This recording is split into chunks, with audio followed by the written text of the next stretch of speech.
And it is time. Welcome, Mr. Constitution Hour, Douglas V. Gibbs. And I am Douglas V. Gibbs, Mr. Constitution. And I have this show used to be on AM and FM radio, KPRZ, K Praise, Christian station down in San Diego, and KCBQ, The Answer, San Diego. And I migrated it here because, well, as time has passed, it's kind of become the necessity, funding, all of that jazz. Now, that all said, and again, welcome to the program. Glad you're here. Appreciate the fact that you're here. So,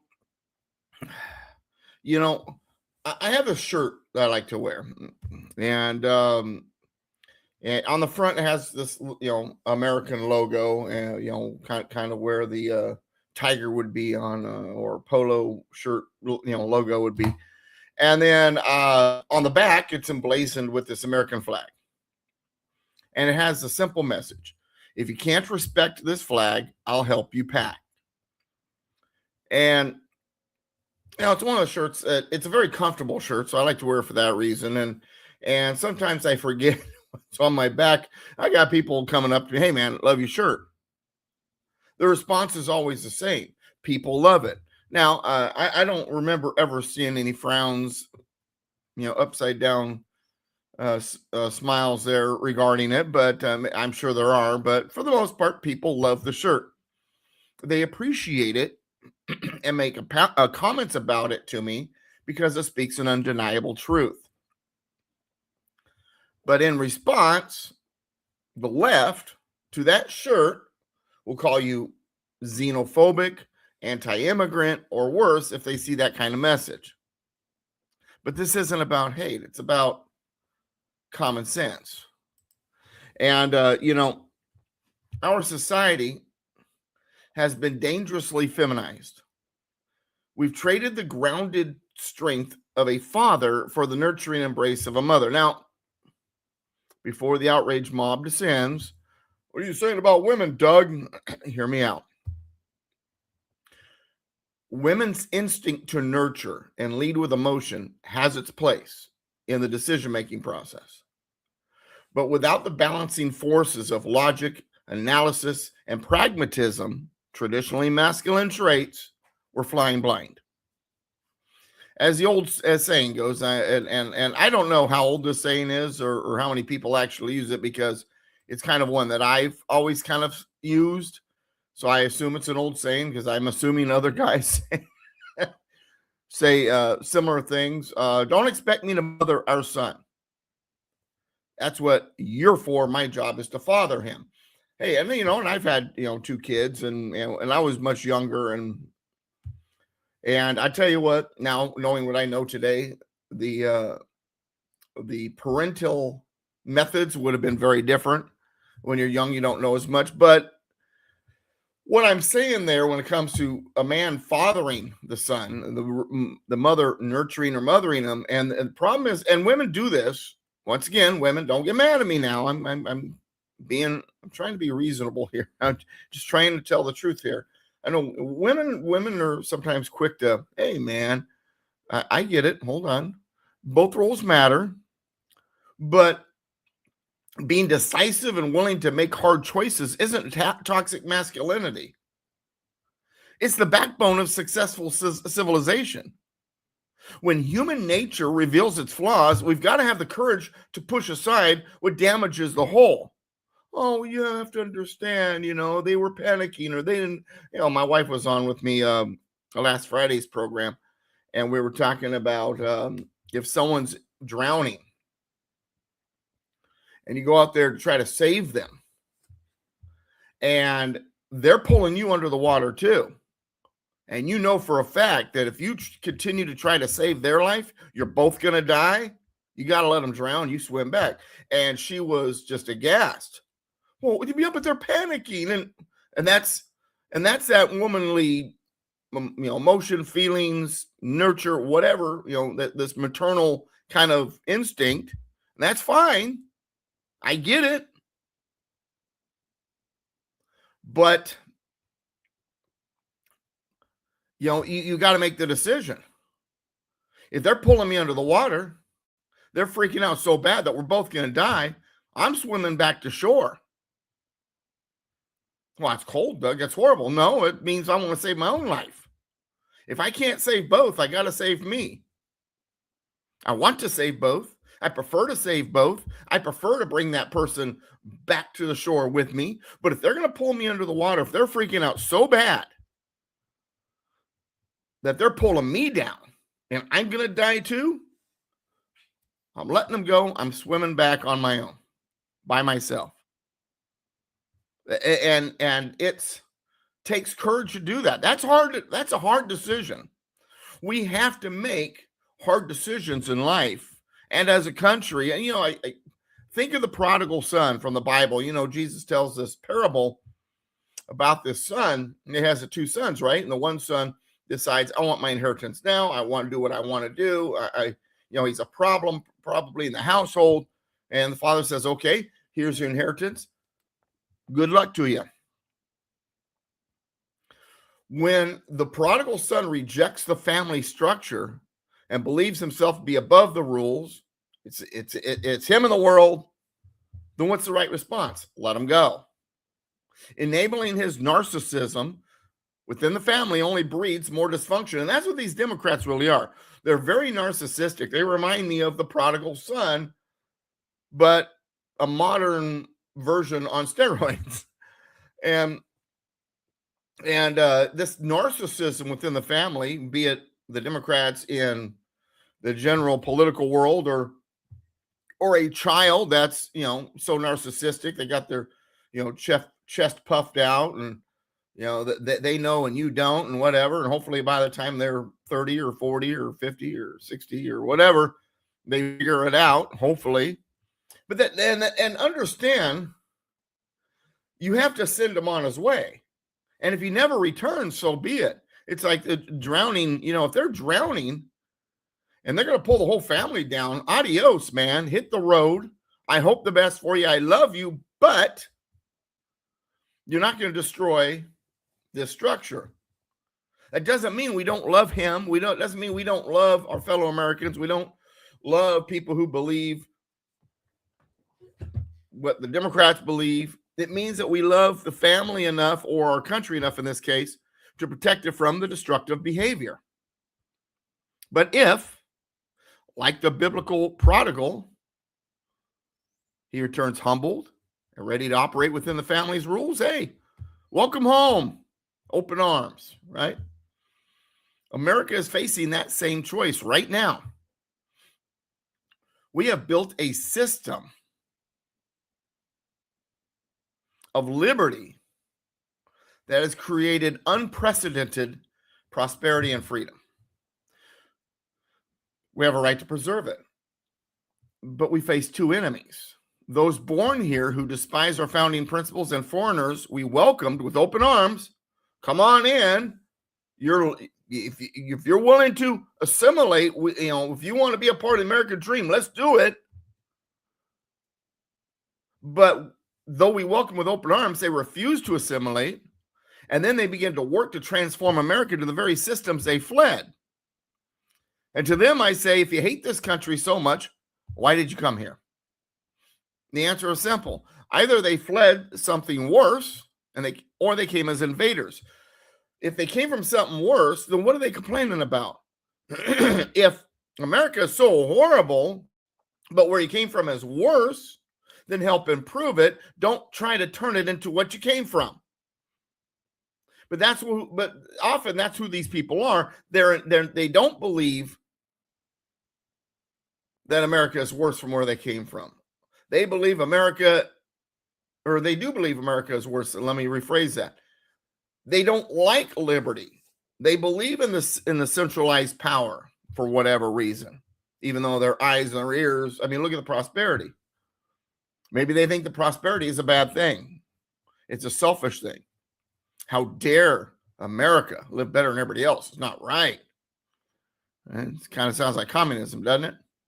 These are invaders determined to topple our steeple, burn our Constitution, or replace it with a mosque or a communist power to the people temple or whatever else they left behind that stands in opposition to American liberty. These are the very systems that created the misery they supposedly escaped. If you hate America, then leave. I don't care how that sounds. If someone enters my house, insults my wife, criticizes my furnishings, tries to destroy my home, I don't call them family. I throw them out. I think it's time America remembered that sometimes the most loving act is saying no to those who would destroy what we've built. And it's an amazing thing. I watch what is going on in our country, and I watch these people want to, and I mean, great example, Chris Murphy, and he is one of the most despicable Democrats.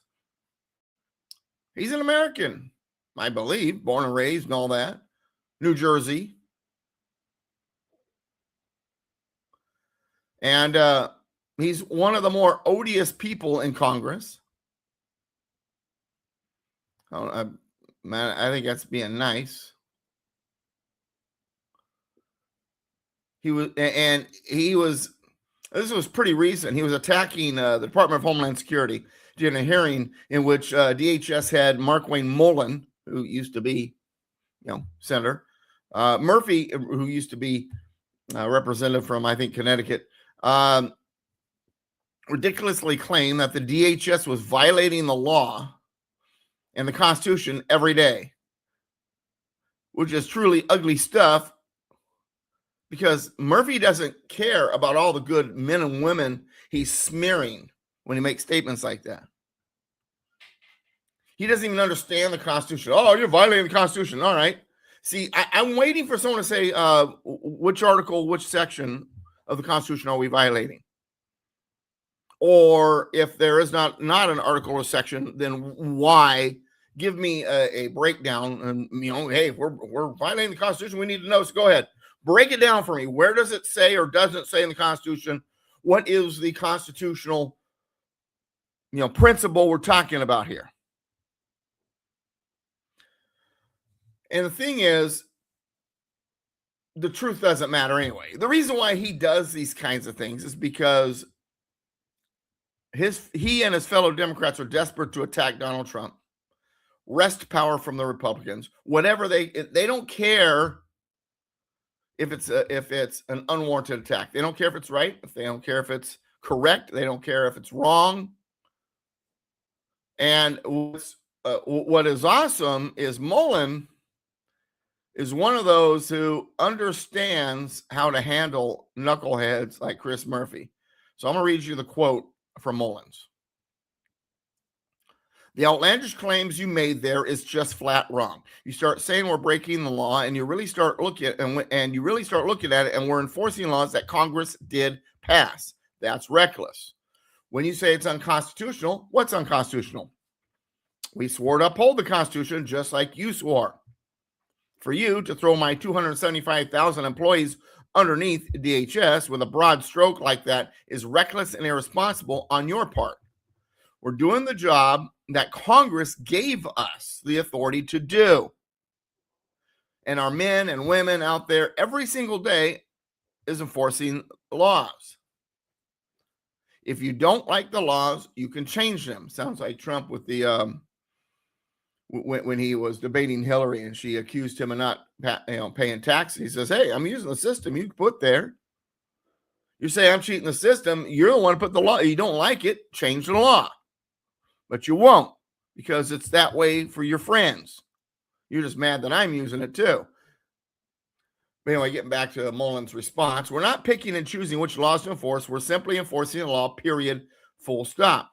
When you throw out reckless claims and you start referring to our agents as being dangerous, unconstitutional, and lawless, that's why our agents' death rates are up by 8,000%. I know that's not what you want, but your political theater, that's what it causes. When you start looking at assaults on our officers, they're up by 1,300%. Senator Murphy, is that what you want? I understand the political theater. I understand wanting to get sound bites And that was obvious because the whole time you was given your testimony, he wasn't looking at me. He was looking at a camera. I get that. If you have bigger political ambitions, just say it.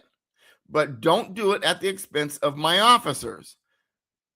If you don't talk about funding, you haven't funded my officers. CBP and ICE have been willing to work for free. And the agents are willing to do it, Mullin said, because of the reckless Biden administration, the problem they left behind with wide open borders and someone says, well, Doug, so you're xenophobic, you're anti-immigration. No, my wife's an immigrant. I have no problem with immigration. If someone wants to come over to my house, they knock on the door, I go to the door, I check who it is, I vet them, and then I say, come on in, but treat my house with respect. You're a visitor, you're a guest. And even if you're a member of the family, you need to operate in a certain manner. Come on in, let's have dinner. Want a beer? Whatever, right? But if you broke through my window, middle of the night, raided my fridge, sat on the couch, and I wake up in the morning and you're sitting there going through my CDs and let's say, and throwing the music you don't like against the wall and breaking them. Oh, good morning. So who are you? Oh, I broke into your house last night. What's going to be your response? Get out. You're not even supposed to be here. So, nope. I'm inside your house now. I'm a member of the household. No, breaking in does not make you a member of the household. But that's what we're doing with the open borders. That's what we're doing with this immigration policy of the Democrats. If you break in, because we have big nurturing hearts, getting back to that feminine motherly instinct. Oh, well, oh, poor guy, did you cut yourself in the glass when you broke into my house? Here, let me fix that. You want me to draw you a bath? No, get out. If you broke into my house, get out. If you broke into my country, get out. Oh, you're not willing to get out on your own? Because that's what Trump did. Here's an app. You want to self-deport? Leave our house. Oh, you're not willing to leave. You broke into my house. You're sitting on my couch. You've been eating my food. You're throwing my CDs against the wall. And you're claiming you're a member of the household? What am I going to do? I'm going to call the cops. And the law enforcement is going to come here. And they're going to get you. And they're going to take you out of the house. And you may kick and scream. You may fight back. But the fact is you broke the law. And law enforcement is going to take you. And then how stupid would it be then your neighbors start screaming and yelling and beating on your fence and calling you a horrible person because you're kicking the guy that broke into your house out of your home, and then start calling the police who are arresting him for breaking into your house, the Gestapo. Because that's what they're doing. That's what's going on. They broke into our house. We called the police. Hey, man, get him out of my house. The police show up, and they're screaming and yelling and attacking law enforcement for executing the law of removing an unwanted invader from the house and the property. Process them, get them out. Oh, it's Gestapo, it's horrible. Let the poor guy throw his CDs against the wall and eat all of his food and tear up his house and disrupt and be an invader. You wouldn't put up with it in your own home. If somebody broke into your house, you're calling the police. You're happy the law enforcement is there, especially if you find out the guy that broke into your house, by the way, murdered someone in some other town recently, or has been a drug runner or a child trafficker.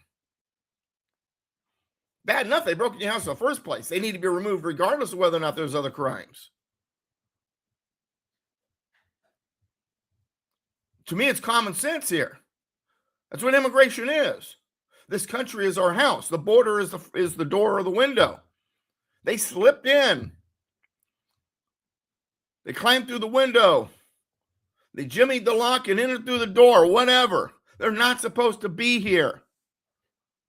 Now, if you want to knock at the door, you want to, let me know ahead of time you're coming, go through the immigration process. Come on in. We'll have a barbecue. But even after you go through all of that, if you start breaking the rules, I'm still going to want to get rid of you. That's just common sense, right? The other one that caught my attention, I haven't done a whole lot of research on this one. I just came across it this morning, so I'm going to read it as it is. It was a post on social media, and it's also a article on a website. I'm going to do research to make sure this is more or less accurate, but it sounds like something that probably would happen. If it did, I'd be applauding it. It should be all over the news. Surely, surely I can find something that shows this happen. So once again, what I'm getting ready to read you is a post on social media I found. I believe it sounds like Senator John Neely Kennedy, it sounds like the way he would respond, the types of things he would say. So you tell me. The words detonated inside the Senate chamber like a 12 gauge loaded with rock salt and scripture. Senator John Neely Kennedy didn't raise his voice. He didn't need to. He just let that slow South Louisiana drawl roll out like a single sentence that hit harder than any gravel ever could. Every marble wall in the place seemed to lean in. Ilhan Omar froze mid-sentence, mouth still open, eyes wide, like someone had just yanked the pin on a grenade she thought was a microphone. Alexandria Ocasio-Cortez actually took one step backward, heel catching on the carpet, hand flying to her chest as if she'd been slapped by the ghost of Andrew Jackson himself. Dead silence. You could hear the air conditioning click on. Then Kennedy leaned forward, calm as a gator, sunning on a log, and finished the thought. Darlings, this ain't your personal sandbox to remake it into whatever caliphate or socialist fever dream y'all woke up with this morning. This is the United States Senate. We took an oath to the Constitution of the United States of America, not the manifesto of the Month Club. If you wake up every day ashamed of the flag that's kept you safe, fed, and free to run your mouth, if you think this nation is some irredeemable dumpster fire that needs to be burned down and rebuilt in your image, then do us all a favor. Pack your bags, kiss the tarmac at Duels goodbye, and get the hell out. We'll even spring for Economy Plus. But you don't get to stay here, draw a taxpayer paycheck, and spit on the graves of the boys who died face down in the mud so you can sit up here acting Che Guevara in designer hijabs. The chamber stayed frozen for 7 full seconds, an eternity on C-SPAN. Then the galleries erupted. Half the room jumped to their feet cheering. The other half looked like they'd just watched someone burn a Koran and a communist manifesto at the same time. Omar's face went stone cold. AOC's bottom lip actually trembled. Whether rage or shock, nobody could tell. Kennedy just gathered his papers, tipped an imaginary hat to the presiding officer, and strolled out like a man who just finished a pleasant afternoon of fishing. By the time he reached the hallway, it was the number one trending topic on every platform on earth. Clips racked up 300 million views in 6 hours. The Senate switchboard crashed. The Capitol Police had to lock the doors because crowds started gathering outside, chanting the line verbatim. Insiders say Schumer hasn't slept. The White House is in full meltdown. And somewhere in a quiet office on the Hill, John Neely Kennedy poured 2 fingers of bourbon, looked out over the Potomac, and smiled the small, satisfied smile of a man who just reminded everybody whose house this really is. The Bayou spoke. America listens. And Washington will never be the same. Senator Kennedy just made a statement that rocked the Senate. Now, once again, I like what was said. I hope the story is true. I don't know for sure. But the fact is, whether it's true or not, the message of the story nailed it. This is America. If you hate it so much, then leave. Don't come here wanting to change it into the place you fled from. The problem is, even if someone is saying this, and Mullin did have things to say to Chris Murphy, it seems like nothing ever happens. It seems like we don't get the accountability. We don't get the orange jumpsuits and handcuffs, as my friend Dennis on Constitution Radio with me is demanding. Whatever happened with draining the swamp? The swamp waters are still there. The swamp waters are still there. The deep state is still operating. They're still attacking. The evidence is in our face. But the people who hate America and came here under false pretenses are still here. And the criminals are still walking free and causing hate and discontent throughout our country.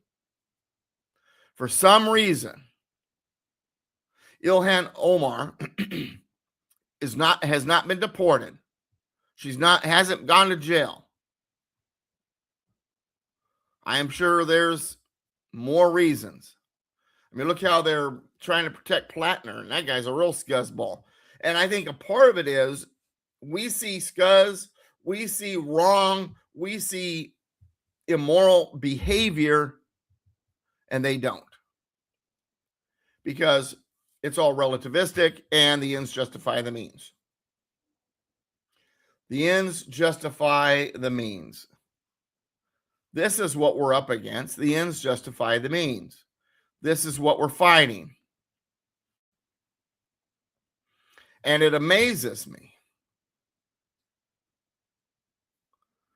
of what we're seeing here. And because of my feelings, because of what I'm saying, because Trump has said similar things, they will tell you we're all a bunch of white supremacists. I know conservative talkers out there that are called white supremacists, racist, and they're not. And even some of my allies like, well, that guy's kind of a white supremacist. I don't know if I'm a... The accusation is something that the left knows is damaging. And it's successful. And usually when someone says, oh, well, you're a racist, or your first reaction is to prove that you're not. No. Hey, I got all kinds of, my wife's an immigrant. I got black friends, whatever. Don't be stupid, okay? See, you're playing into their identity politics. We're Americans. Either you're American that appreciates Constitution or you don't.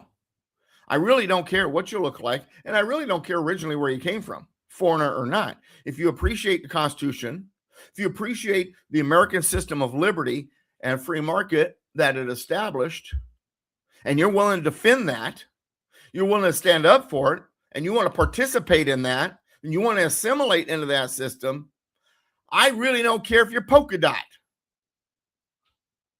Welcome home. I'm opening the door. Thanks for knocking. But this carefully constructed white supremacist narrative, and this didn't just emerge organically from Trump's words and actions or yours and my word.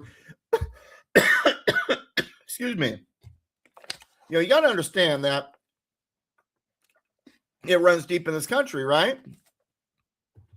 We've had our periods in history of a clash of the races and all that. And we can get into the minutia of it, how a lot of it has been manufactured. Slavery is not necessarily portrayed exactly right, and blah, blah, blah.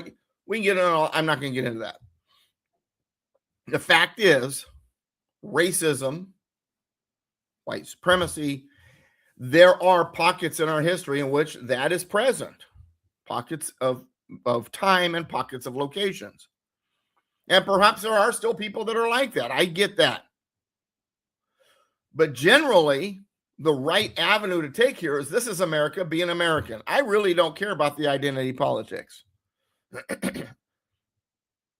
You're an American first. If you want to hang on to your culture from another place, great, whatever. But if you're going to be an American first. If you're going to be here, you have natural rights.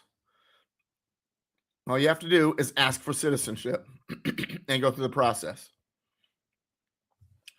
And this idea that America has systemic racism, that Trump and his followers or their group of people that are have R's after the names or whatever are white supremacists. This has been systematically developed and deployed by political opponents of the Constitution and of Trump as a strategic weapon. And like all effective propaganda, it contains just enough elements of plausibility to gain traction while fundamentally distorting reality. The Constitution's opponents manufacture the narrative. Its evolution developing over time, excuse me, while nothing more than a weaponized ad hominem attack somehow twisted into a constitutional argument against liberty, against America, against Trump's presidency, whatever. The narrative exemplifies the ideological capture that has transformed political discourse from substantive debate into moral warfare.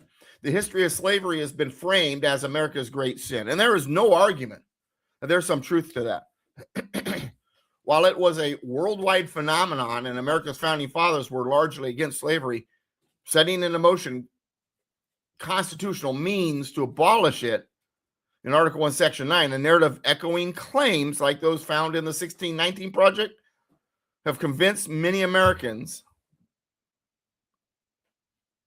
that the United States was founded upon slavery. According to this view, the entire system is inherently flawed. It must be replaced by some collectivistic model to assuage our collective guilt. This historical reframing has created fertile ground for contemporary political warfare, where any perceived setback to racial progress is amplified as evidence of systemic racism, regardless of its factual basis. It is within this context that the accusations against Donald Trump took root and flourished, and that the accusations against Republicans and conservatives and constitutionalists took root and has flourished. Trump's presidency, he's really the one that's been framed. So let's concentrate on him for a moment. His presidency became the perfect canvas upon which his opponents could paint their portrait of American regression. I mean, they would have done it with anybody. This idea of the deconstruction of our history. The founders were flawed, so therefore the system is flawed. So therefore, Cloward Piven needs to be torn down. We need to recreate some type of communistic utopia. That was going to happen no matter what. But Trump has become that canvas in which they're placing most of their wrath and attack. And his actions, whether restricting travel from countries with terrorist ties or enforcing existing immigration laws, were systematically reframed not as legitimate policy decisions, but as racist throwbacks to Jim Crow and the actions of a white supremacist seeking to reverse decades of racial progress. The narrative has been devastating and devastatingly effective, should I say. If Trump is racist and his followers are racist, then their collective actions constitute an assault on constitutional values that must be restored at all costs. At all costs. This is their this is where their army gets out there, so it's getting violent. Oh, it's going to happen at all costs. It's within this context that the accusations against Donald Trump took root and flourished. This is where they began. The truth or lack thereof of these accusations was never the point. Their power lay in their emotional resonance and their ability to bypass substantive debate. By labeling Trump as a white supremacist, his opponents could dismiss any policy disagreement as morally indefensible. This strategy allowed them to avoid engaging with Trump's actual record or the merits of his proposals, substituting moral condemnation for rational analysis. The accusations spread like wildfire, applied indiscriminately to a majority of President Trump's policies and executive actions, all branded as racist, authoritarian, white supremacist. And perhaps most revealing, those who weaponize these accusations against Trump were often guilty of the very racism they claim to condemn. Their selective outrage and historical amnesia revealed a pattern. Racism had become less a principle to be opposed than a political weapon to be deployed against constitutionalists and defenders of American liberty. The real target was never Trump alone, but the constitutional framework he represented and the vision of America he sought to restore. The white supremacy narrative against Trump began with his 2015 presidential campaign announcement speech, where he made remarks about Mexico sending people that have lots of problems across the border. Oh, well, he must hate Mexicans. He thinks all Mexicans are criminals and da-da-da. His opponents immediately seized upon the comments, willfully misinterpreting them as evidence of anti-Mexican racism rather than what they actually were, a criticism of the Mexican government's policies and a legitimate concern about border security. The context that political operatives and their media allies deliberately omitted was crucial.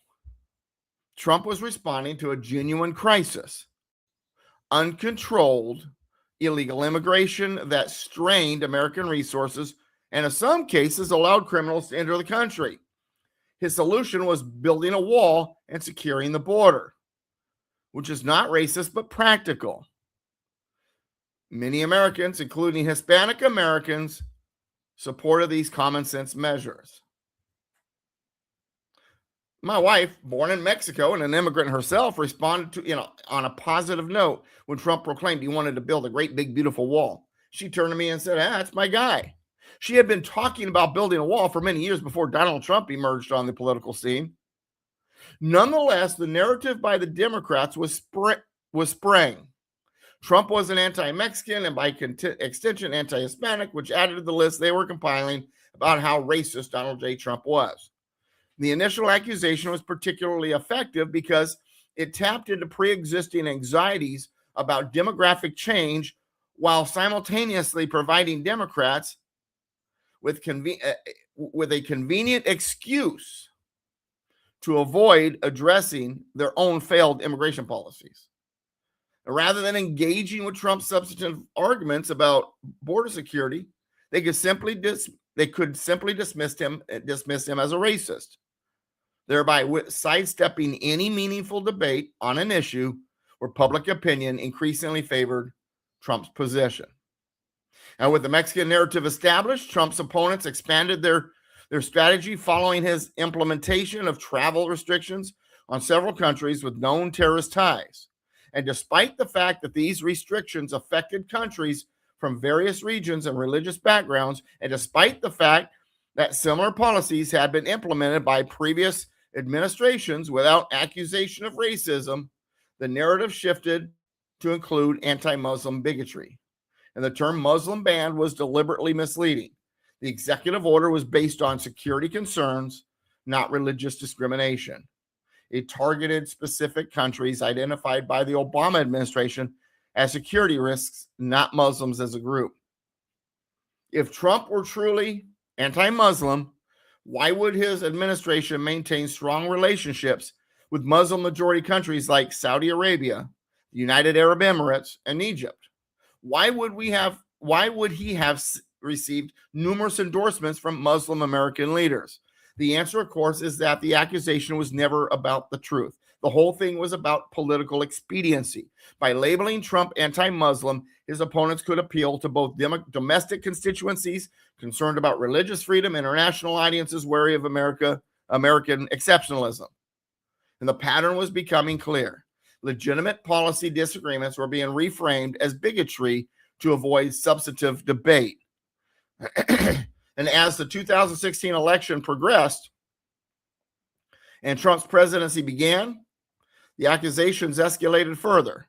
With the Russian collusion narrative losing credibility, Trump's opponents turned to their most powerful weapon, comparing him to Hitler and the Nazis. And this was a particularly insidious development, as it trivialized the actual horrors of the Holocaust while simultaneously escalating the rhetoric beyond any reasonable boundaries. And the Nazi comparison was particularly effective because it allowed Trump's opponents to connect their various accusations into a single narrative. If Trump was like Hitler, then he must believe in a master race ideology. If he believed in a master race ideology, then he must be a white supremacist. The logic was circular, but that didn't matter. The emotional impact was what counted. The narrative reached its apotheosis with the absurd claim that Trump wanted to put blacks back in chains. Despite Trump's long history of working with African American leaders and his record of supporting policies that benefited minority communities, this accusation took hold in certain circles. It was particularly effective among those who already viewed Trump with suspicion, as it confirmed their preconceptions without requiring them to examine evidence. And the Charlottesville Unite the Right rally in August 2017 represented what Trump's opponents saw as their perfect opportunity to cement the white supremacy narrative. When Trump stated that there were very fine people on both sides, his willful interpreters took the statement completely out of context and claimed he was defending white supremacists. In reality, Trump was referring to the debate about Confederate statues, a debate in which reasonable people could and did disagree. He explicitly condemned neo-Nazis and white supremacists in his full remarks, but those clarifications were conveniently omitted from most coverage. The Charlottesville narrative was so powerful that Joe Biden made it the centerpiece of his presidential campaign, claiming it was what motivated him to run. This was political theater at its finest. As Biden conveniently ignored his own history of racial insensitivity and the fact that Trump had disavowed racism repeatedly throughout his career. The truth about Charlottesville, as has emerged in subsequent years, is far more complex than the simple narrative presented by the Southern Poverty Law Center, leftist media outlets, and Democratic politicians. The event was deliberately manipulated by extremist groups on both sides, and with Antifa agitators intentionally provoking violence to create a media spectacle. The coverage was selective, the context omitted, and the conclusions predetermined. It was, in short, a hoax, but a politically useful one.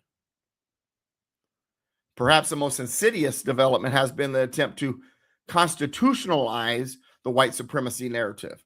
By claiming that Trump's alleged racism makes him unfit for office, his opponents have transformed a political disagreement into a constitutional crisis.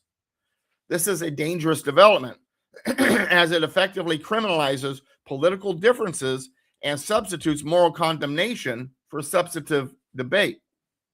The constitutional argument against Trump typically proceeds along these lines. Trump is a white supremacist. White supremacy is incompatible with American constitutional principles. Therefore, Trump's presidency is unconstitutional. This argument is fundamentally flawed for several reasons. First, it assumes what it needs to prove, that Trump is actually a white supremacist.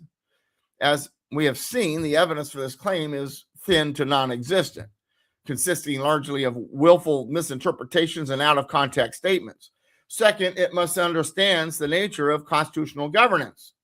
The Constitution establishes processes and procedures for governance, not ideological purity tests. And whether a president's policies are wise or foolish is a political question, not a constitutional one. Third, it sets a dangerous precedent. If alleged racism can disqualify a president from office, what other alleged moral failings might do the same? Where does this line of reasoning end? And the answer, of course, is that it doesn't. It becomes a tool for delegitimizing any president whose opponents disagree with them strongly enough. Contrary to the white supremacy narrative, Trump's actual record on racial issues is more complex and nuanced than his opponents acknowledge. His business career included numerous instances of promoting diversity and working with African American leaders. And as president, his policies benefited minority communities significantly, with unemployment rates for African Americans, Hispanics, and Asian Americans reaching historic lows.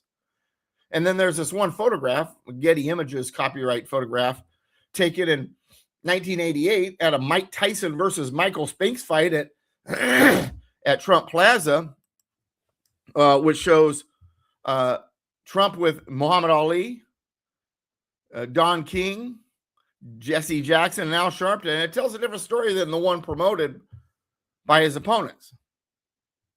These relationships span decades and demonstrate a genuine engagement with African American leadership that contradicts the white supremacy narrative.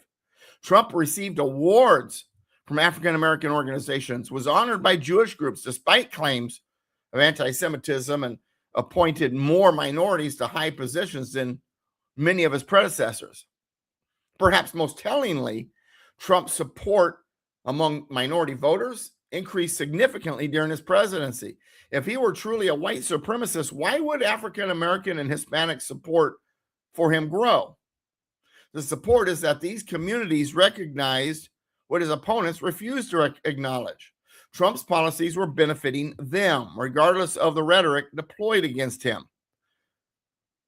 The white supremacy narrative against Trump exemplifies the phenomenon of ideological capture that has transformed American politics.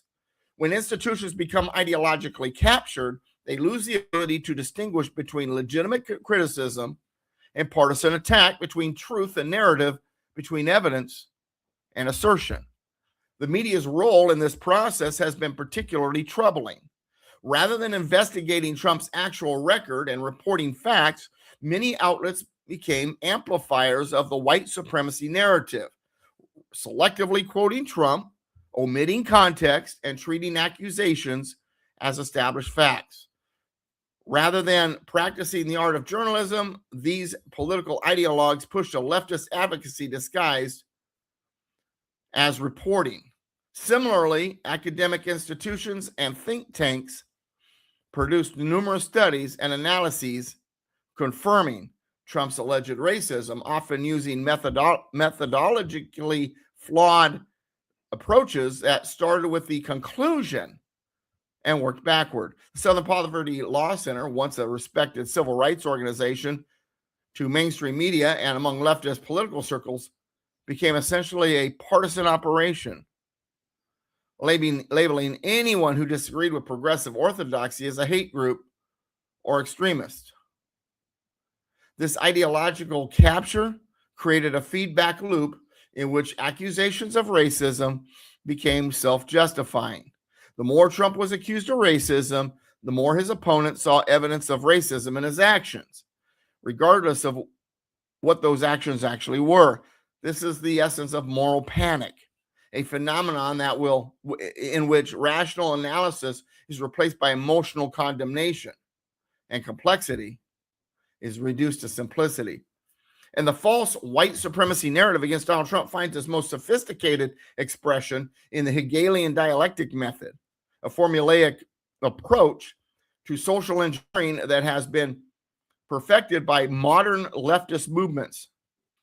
Nowhere is this more apparent than in the case of Black Lives Matter, which serves as a textbook example of the strategy in action. The process begins with the deliberate creation or amplification of a problem. And in this case, the narrative of systemic racism and police brutality.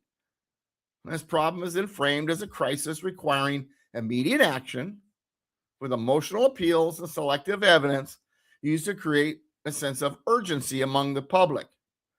And the manufactured nature of this problem is evident in the fact that despite claims of worsening race relations, most indicators of race equality have been improving for decades prior to the BLM movement's emergence. And into this artificially created crisis steps the controlled opposition, Black Lives Matter itself, positioned as the grassroots response to systemic racism. This opposition serves a dual purpose. It channels legitimate grievances into a politically useful form while simultaneously preventing the emergence of organic movements that might address racial issues in ways that don't align with the progressive agenda. BLM's leadership and funding connections, its Marxist ideological foundations, and its selective outrage over certain incidents while ignoring others all point to its nature as managed opposition rather than spontaneous protests. The movement deliberately escalates tensions through confrontational tactics, inflammatory rhetoric, and the promotion of divisive concepts like white privilege and systemic racism, ensuring that racial animus remains at the forefront of public consciousness. The final stage of the dialectic presents the predetermined solution: expanded government power and democratic political dominance. Having manufactured the problem and controlled the composition, progressive politicians then position themselves as the only reasonable arbiters who can resolve the racial tensions they helped create. The proposed solutions, like police defunding, critical race theory in schools, massive wealth redistribution programs, and expanded federal oversight of local law enforcement, all serve to concentrate power in the hands of the very authorities claiming to combat racism. In this framework, Donald Trump becomes the perfect villain. His opposition to these expansions of federal power and his emphasis on individual responsibility rather than group identity are portrayed not as legitimate policy disagreements, but as evidence of his white supremacist ideology. The dialectic is complete. The manufactured problem is racism justifies the controlled opposition of BLM, which in turn validates the democratic solution of expanded government power, with Trump cast as the racist obstacle preventing America's moral progress. The white supremacy narrative against Donald Trump is one of the most successful political deceptions of our time. It began with legitimate political disagreements about immigration, evolved through misrepresentation of his travel restrictions, reached its absurd apotheosis with Nazi comparisons, and culminated in the manufactured Charlottesville controversy. And throughout this evolution, the narrative has had less to do with Trump's actual words and actions than with his opponent's political needs. The evidence for Trump being a white supremacist is virtually non-existent when examined critically. His business career, his presidency, and his personal relationships all tell a different story, one of engagement with diverse communities, appointment of minorities to positions of authority, and policies that benefited minority Americans. The white supremacy narrative is not an accurate description of reality. It is a political weapon designed to delegitimize a president whose policies and personality offend his opponents to the point that they are found by them to be a threat to their power structure. The real danger of this narrative is not that it misrepresents Trump, but that it transforms political disagreement into moral condemnation, substitutes assertion for evidence, and creates a precedent for delegitimizing any leader whose opponents can successfully label them as racist. In doing so, it undermines not just Trump's presidency, but the very possibility of rational political discourse in America. The antidote to this poison is not to defend Trump uncritically or to deny that racism exists in America. Rather, it is to demand evidence for accusations, to examine context before drawing conclusions, and to recognize that political disagreement is not the same as moral evil. Only by reclaiming these standards can we move beyond manufactured narratives to substantive debate about the real issues facing this great country. And understand that that when it comes to we the people, because that's really what it's all about, right? We the people of the United States, in order for a more perfect union. There's a specific word in the Constitution right there at the beginning, in the preamble, that holds so much meaning. that nails it down. It's the word of. We the people of the United States. It doesn't say we the people in the United States. We the people here within the boundaries. We the citizens. We the white people. We the elite. As some people might think it's of. We the people of the United States. And what that means is you are a part of. You are of it. You belong to it. And the point of that language, the point of using we the people of the United States was to avoid identity politics. It is not we the people, we the white people, we the brown people, it is we the people of the United States. Americans, regardless of who you are. And at the time, it even meant to include slaves. Well, Doug, wait a second. They weren't of the United States. Well, they were. Unfortunately, they had their natural rights denied them by the system in place at the time. And the founding fathers largely were against that. But the idea was, let's get rid of the identity politics. This is not about Catholics or Protestants or Quakers or Puritans or wealthy elites or impoverished citizens, farmers, fishermen, industrialists, veterans of the war, Revolutionary War. This is about we the people of the United States, all of us, not identity politics, not some particular group, not sitting there breaking us up into groups. We the people of the United States. No identity politics. The founding fathers understood what identity politics were. They didn't call it that name, I'm sure. But they were aware of it. That's the whole point of we the people of the United States.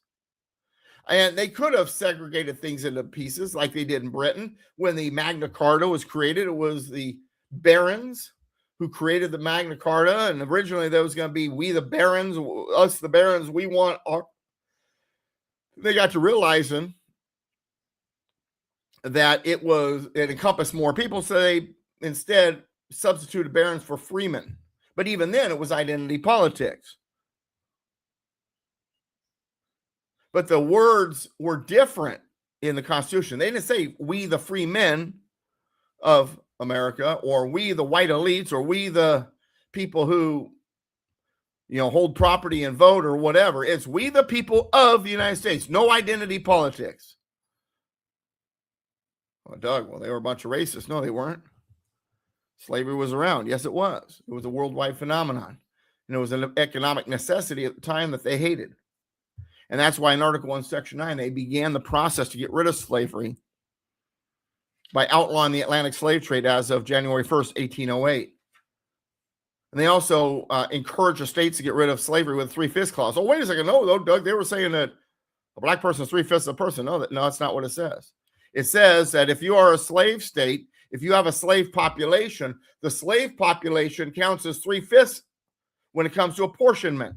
So while you do get some credit for those people being in your states, in Congress, when it comes to how many Congress critters you get in the House of Representatives, in the end, if you want to get your full number, you need to free the slaves. Then it goes from 3/5 to 5/5. Then the entire population is counted, and you get more representation in the House of Representatives. Then you've reached that moment where you are we the people of the United States, and your apportionment in the House of Representatives reflects that. Thank you for spending the time with me. Mr. Constitution Hour, once on AM radio, FM radio, is now right here on Rumble and YouTube. Rumble.com/Douglas V. Gibbs, YouTube.com/Douglas V. Gibbs. Hit the like button, the follow button, whatever you want to hit. Make sure that you do the things that helps get this show out there. Share it. Hit the share link. Send that link out to people. Blog about it, whatever. You enjoy what you see or hear on these programs. Let other people know. United we stand, combined we kick butt. God bless America, my friends. God bless you. I write every day at DouglasVGibbs.com. It's right there on your screen if you're looking at your screen. Douglas V, as in victory, Gibbs.com. DouglasVGibbs.com/radio for my programming schedule and promos for upcoming shows. And Douglas V. Gibbs/videos for is it videos or video? Hang on a second. Let me take a look here. It is video. DouglasVGibbs.com/video.